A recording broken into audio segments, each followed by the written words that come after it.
capitale de l'Allemagne, au cas où vous soyez veniez de très loin. Et c'est un peu compliqué parce qu'elle n'a pas toujours été, en tout cas cette partie-là de Berlin. Le reste du pays qui a 6,6%, qui a 2 fois moins de chômage qu'en France. De recherche. Regardez la taille de cette avenue sur la droite et sur la gauche. Et ceci est tout à fait inhabituel pour une ville européenne. Depuis le début du XXe siècle, pratiquement. Donc ici, c'est un blocus pendant presque un an et ne fut approvisionné que par avion. Nous sommes sur une très grande avenue. Les lampadaires que vous voyez sont encore d'Albert Speer. Vous avez entendu parler du personnage? Oui. Alors c'était dans la folie. Hitler détestait Berlin absolument. D'ailleurs, il y mettait pas les pieds le moins possible. Il a décidé d'y mourir et c'est tout. Elle aurait dû être capitale du monde aujourd'hui et dans 1000 ans encore. Mais jamais, le nom de Berlin ne serait réapparu. Elle s'appelait Germania, car elle détestait Berlin. Le nom de Berlin devait disparaître de la carte. Et donc, ce qui s'appelle la porte de Charlottenburg. Moi aussi. La femme, c'est tout. C'est plus là, mais vous voyez bien par contre. Vous voyez beaucoup mieux que moi d'ailleurs. Moi, je suis un peu à la cave, dans le sous-sol. En tout cas, accompagné d'un chauffeur charmant. Il conduit bien en plus, je crois, pour l'instant. Ça compte. Alors si vous parlez de ça, c'est que cette avenue-là avait été construite. C'est une colonne. C'est la colonne de la Victoire. Qu'est-ce que vous avez depuis 30 ans? Quand je passe à côté, tout le monde me demande mais quelle victoire? Ben oui, il y en a eu en Allemagne des victoires. En 66, mais surtout contre la France en 1870-71. La colonne était à un autre endroit. Elle fut déplacée, surélevée, tournée vers la France lors des grands travaux. Donc dans les natures qui la surmontent représentent un ange, donc on voit un ange doré, les symboles guerriers. Même on a oublié que les décorations dorées sur le fût de la colonne sont en fait des canons pris aux Français. D'ailleurs, non, les Français ne tiraient pas. On a de grandes avenues, on a une ville plate, on est sur une grande plaine. Et fin septembre, puisqu'il est à il pleut presque tous les jours. Vous avez eu beau temps pour votre croisière? Oui, ça va très bien. Je vais essayer de la prendre parce que vous allez apercevoir sur la droite, au loin, la porte de Brandebourg. Le président de la République a des pouvoirs qui peuvent être importants, mais en général, il n'en use pas. C'est-à-dire qu'il contresigne les lois, ce qui est un travail. Et sa vitesse maximale est d'1 km/h. C'est vraiment pas beaucoup. Et quelquefois, quand il fait très chaud, parce que ça arrive aussi, eh bien, elle recule vers la source. Der Welt, la maison des cultures du monde. C'était un cadeau à l'origine, c'est-à-dire en 1957, des États-Unis à la ville de Berlin pour relancer l'économie, lui offrir un palais des congrès par un des plus grands architectes de son époque, Max Stubbins, et le bâtiment s'était écroulé en 1944, sombre que vous voyez. 69 cloches, et il y a des concerts, le plus souvent mécaniques, mais quelquefois un carillonneur vient actionner le mécanisme, et on entend la musique dans tout le parc.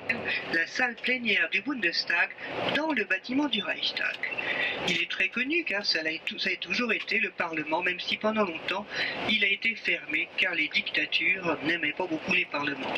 La Première Guerre mondiale s'était achevée sur fond de révolution, de troubles importants, de grandes grèves, et la foule s'était rassemblée devant le Parlement. Un député avait pris les devants et le Bundeskanzleramt sur la gauche. Vous avez tous entendu parler, je pense, de notre première ministre qui est en vacances, Angela Merkel. Donc, bâtiment qui a été inauguré en 2001, et sur la droite, on aperçoit le drapeau suisse et l'ambassade de Suisse. Il y avait là tout un cap qui enjambe la rivière et qui peut aussi symboliser la réunification, puisque en face de nous, c'est le DB que vous apercevez au loin devant nous, c'est-à-dire a été inauguré en 2006 et le bâtiment sur la droite ne sont pas encore finis. Ils vont abriter des ministères. Sur la gauche, donc, la Spree et ses berges qui ont été aménagées, là aussi, gare centrale, c'est-à-dire que les trains, les voies est-ouest, c'est-à-dire Paris-Moscou et à long terme Oslo-Rome, s'entrecroisent sur plusieurs niveaux. C'est-à-dire qu'on commençait à détruire tout un quartier diplomatique. Ensuite, c'était la chancellerie fédérale et sur la gauche, les bureaux et les salles de conférence pour les différentes commissions parlementaires de remporter les élections. Voilà, pendant longtemps, il avait été d'ailleurs une terrible bataille à cet endroit. En avril 1945, entre l'armée rouge, les soviétiques, et parce que c'est un cimetière, eh bien on l'a restauré avec ses chars, les T-34, un cimetière militaire, car sous la pelouse, ici sur la gauche, eh bien sont enterrés des soldats soviétiques. Vous voyez, il n'y a pas de croix, il n'y a même pas de nom. Voilà, le mémorial soviétique. Le mémorial du soldat inconnu soviétique à l'emplacement d'un cimetière. Voilà, l'emplacement du mur est marqué par une bande de pavés sur laquelle nous roulons. Donc tout ici est neuf, même la porte a été entièrement refaite depuis la réunification. On reviendra à proximité tout à l'heure. Nous longeons sur la droite le mémorial, le monument, pardon, dédié aux Juifs assassinés de Rome. Ce que c'est triste, mais c'est un crime affreux qui est bien sûr commémoré. Alors ici, pendant longtemps, c'était Berlin-Est. Ce quartier était bien gris, toute la ville d'ailleurs était bien grise. Si vous enlevez les magasins, si vous enlevez les couleurs et les voitures, avec quelques voitures vétustes. Un de mes amis qui travaille à l'ambassade du Canada me dit que vous êtes un pays béni du ciel. Bon, alors c'est les Bavarois qui s'en chargent. Voilà pourquoi nous allons dans un restaurant bavarois, avec brasserie, si vous avez soif. C'est une boisson claire, oui, un peu pétillante. Car moi j'ai été travailler en Normandie-Bretagne il n'y a pas très longtemps, ça m'a bien fait plaisir et surtout on parle vraiment beaucoup du Québec avec Jacques Cartier à Saint-Malo, Honfleur, et qui était venu massivement dans la région. Région ravagée par la guerre de 30 ans au XVIIe siècle et ils étaient venus, ils avaient transformé en restaurant. Un grand théâtre qui aujourd'hui est une salle de concert sur la droite, grosse Schauspielhaus avec la statue d'un dramaturge allemand du XVIIIe siècle qui s'appelait Schiller, Friedrich Schiller. Sur la droite, eh bien, le Deutsche Dom pour les à proximité. Il n'en est pas une.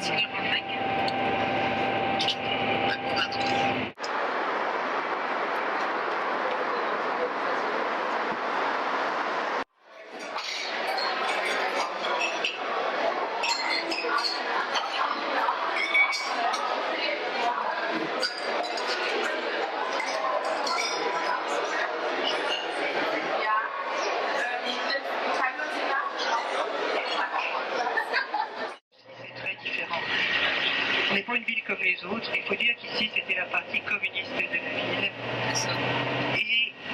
Et là aussi, dans ce quartier, on aurait pu restaurer les immeubles. On préférera construire ces grandes avenues avec des HLM qui étaient tout à fait animés. En tout cas, surtout par les idéologies. Aujourd'hui, on refait tout, on reconstruit, on essaye de redonner à la ville un visage humain. Il y a des fouilles archéologiques sur la gauche. Nous sommes ici à l'emplacement de la plus ancienne église de Berlin. Et voilà. Dynamité par les communistes qui voulaient faire du passé table rase, c'est dans une chanson qui s'appelait l'Internationale, c'était leur hymne, et qui voulaient non s'industrialiser, c'est ça, les capitales. Et sur la gauche, vous avez le Berliner Dom, qui est une grande église, mais aussi des grues jaunes, et qui vous montre bien le chantier de la reconstruction du grand château historique. Déjà, mais il y a déjà plus longtemps, avait été reconstruit ce quartier sur la gauche. Nikolai Filton. Et puis aussi, un peu plus loin, on aperçoit le beffroi. Vous avez un drapeau, je ne sais pas si vous le voyez, le drapeau, blanc et rouge. Oui. Une bande blanche insérée dans deux bandes rouges, spéciales puisque c'est une galerie d'art sur la droite. Alors vous avez déjà entendu parler de murs, et vous êtes à Berlin, alors à votre avis, c'est le mur de Berlin. Avant, les murs qu'on a vus, c'était des murs à Berlin.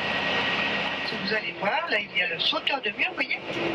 Et puis il y a un carré abstrait, un carré bleu, avec un entourage orange. Et là, c'est une québécoise. Et je me souviens qu'elle a devise du Québec. Je me souviens que née sous le lys, je vis sous la rose. N'est-ce pas? C'est pas ça? Eh bien, si vous ne savez pas, je vous le dis. Sauver l'ensemble, pourquoi? Parce que le terrain de l'autre côté est très convoité. Il y a, vous allez le voir tout de suite, un morceau. Une bande de sable aujourd'hui, de la pelouse et la rivière. Et de l'autre côté de la rivière, sur la droite bien sûr, c'était l'ouest. Donc ici c'était une zone extrême. On construit le mur, ça non, c'est pas dit ça. Mais sur la gauche, vous avez le carré bleu entouré d'un tour rose orange clair. Voilà, je me souviens, il ne faut pas s'arrêter pour prendre la photo. À gauche. Et la tour de télé en face de nous.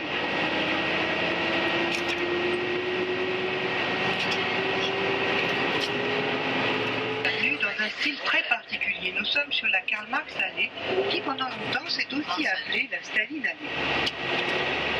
Ici, dans un Berlin dans l'après-guerre, eh bien, le Parti communiste de la ville, pour l'anniversaire de Staline, c'était en 1950, c'était pour ses 70 ans, fut décidé une grande construction, une allée de parade, et des moyens extraordinaires furent dépensés. Si pour la première fois, les ouvriers construisaient majestueux cette grande avenue, mais pendant bien longtemps, elle était bien triste.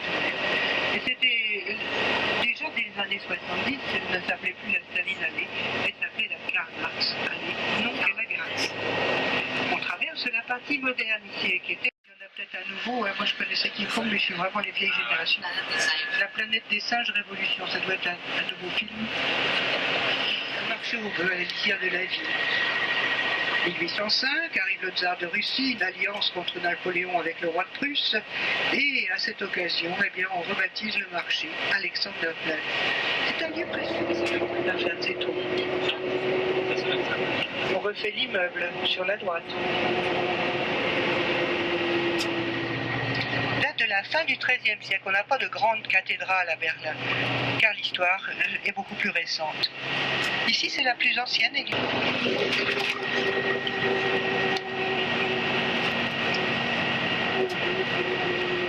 Vous le voyez, une église du XIIIe siècle. Nous sommes dans le Berlin historique, où du Moyen-Âge ne reste pratiquement plus rien. C'est surtout dû à la volonté déjà se transformer en empire allemand à partir de 1871. Le jardin sur la gauche, donc l'hôtel de ville sur la gauche à la mairie, original, eh bien nous avons même un échantillon de château. J'avais parlé de la reconstruction de ce grand château. Alors ici nous sommes sur une île qui est le berceau de l'histoire des événements terribles en Turquie ces dernières années. Enfin, attention les cyclistes, alors on a tous un vélo, moi aussi je suis à vélo. La ville se prête très bien à la circulation. Et souvent ce sont des touristes qui s'approchent. Face cette carrière politique fulgurante sur la droite, là vous voyez une affiche rose, eh bien c'est le musée de Pergame que l'on restaure, on refait tous les musées, on construit même un immeuble qui est l'immeuble pour les expositions provisoires du Grand Musée d'Histoire. Le Grand Musée d'Histoire, nous le longeons sur la droite, sur la gauche, pardon, là, on perd. C'est le bâtiment rose Edwind, qui est entièrement en travaux. Pour cause, entre autres, sur la gauche, construction du grand château, mais surtout construction d'une nouvelle ligne de métro. Le métro, on l'a depuis 1902. Évidemment, il était coupé du temps du mur, la ville était séparée. Et le métro aussi. Il a été décidé, en la Tour Eiffel, il a été décidé de construire une nouvelle ligne de métro. Sur la droite, ce bâtiment abrite aujourd'hui le mémorial central des victimes, dédié aux victimes des guerres et des dictatures. Pratiquement tous les pays sont concernés, vous êtes assez tranquille, c'est une exception. Sur la gauche, le grand opéra historique qui date du XVIIIe siècle, commandité par un roi dont vous voyez la statue équestre en face de nous. Il s'appelle Frédéric II. Il était musicien, il était ami de Voltaire, mais aussi un militaire qui fonda la Prusse fin XVIIIe siècle. Einstein, qui avait vécu près de 20 ans à Berlin, est présenté depuis cette université sa théorie de la relativité.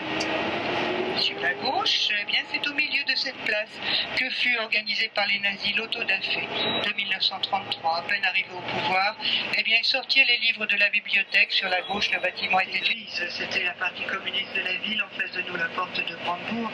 On a tout refait. Eh ben non, on a tout défait. On n'en voulait pas de la ligne de métro. En plus, on en a pas besoin, mais ça a été décidé au niveau fédéral. Et les chantiers de métro, je ne sais pas si vous avez ça dure des années, c'est vraiment... Sur la gauche, on a tendance toujours à dire Union soviétique à cause de l'architecture. Vous voyez, il y a toujours des barrières de la protection, car quand même, il y a quelques manifestations.